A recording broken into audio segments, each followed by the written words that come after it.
Hi Dom, this week's review is Microserfs by Douglas Coupland, which is number 3 on your list of favorite books. This book was published in 1995, right before the Windows 95 came out. It sort of details the main character, Daniel's brief time working at Microsoft and then moving to the Silicon Valley in order to start up a new business with these people that he knew at Microsoft. So basically the format of the book is a series of documents that he writes on his computer, like a blog, I guess, but before blogs existed. And because of that, there's a lot of pages that are just one word typed over and over again, like machine. It goes into a lot of detail about who the people are specifically who design programs, who work on machines, who are geeks pretty much. So basically the book starts off with Daniel working at Microsoft, describing the mentality of the people who work there. Bill Gates is this huge figure to them, of course, like they all live in sort of awe of his presence. Silicon Valley is like the San Francisco, Palo Alto region where a lot of people go to create technological based businesses. This coworker, Michael, sends Daniel and some of his other coworkers at Microsoft an invitation to come and work for him, to leave Microsoft and come and help him start up his business. So they go, and Daniel goes and lives with his parents who live right near there with his new girlfriend, Carla. And from then on, the rest of the book sort of becomes a meditation on the changing times that the early 90s saw in regards to technology and the internet, the dot-com generation, people becoming rich from creating websites or businesses or new technology, etc. This is another one of those books where I'm not really sure what to say during the review, because it's one of those books that I liked, but it wasn't my favorite also. And I don't really know that much about computers or coding or Star Trek, so I'm kind of out of place while reading it.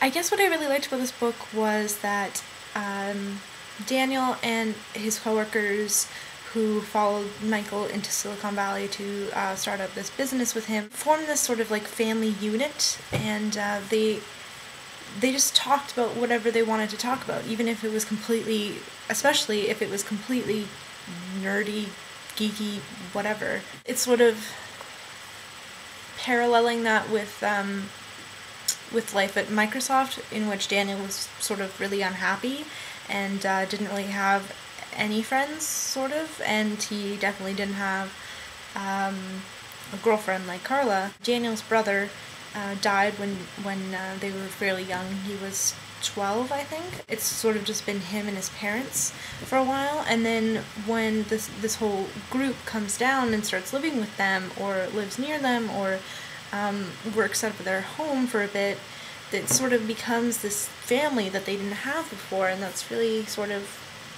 nice. And they still have their problems. The ending of the book sort of demonstrates that, you know, just because you have this family and group of friends, like that doesn't mean everything's going to be perfect, but they're still there for each other, and that's nice. It's sweet.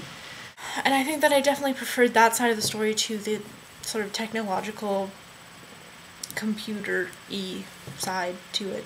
I think the best way to sort of look at this book is the way that you described it to me, Dom, which is that it's one of those books where they just lay it out and say, this is what life is. Once I started to think about the book like that, it made me like it a lot more. Problems with the book. First of all, I've kind of felt sometimes that too much information was being put on the page at one time. I don't really know that much about computers, if that isn't already painfully obvious, and I didn't really know how to keep up sometimes, and I had to put the book down at certain points to just like digest. The second thing that I sort of liked at times and sort of didn't like at other times was that everybody always had like eloquent speeches sort of tucked up their sleeves, and while these people are incredibly smart and definitely smarter than me, it just seemed like it was sort of unrealistic at times for them to just have some sort of philosophical theory about anything, really. Just kind of felt unrealistic at times, and yet other times it worked. One last thing that I didn't really like was the ending, the mom's stroke. Not only because I really like Daniel's mom, but also because it sort of came out of nowhere and then it sort of went away again. I guess strokes kind of do that, but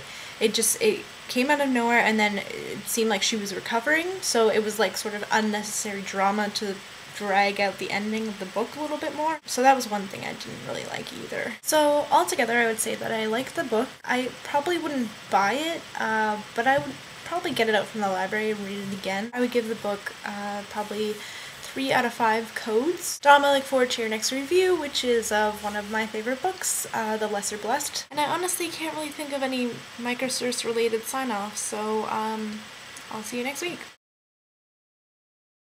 My ideal Jeopardy categories would be procrastination, sleeping, Joss Whedon TV shows, complaining, Jane Austen, My Cat, and The Wives of Henry VIII.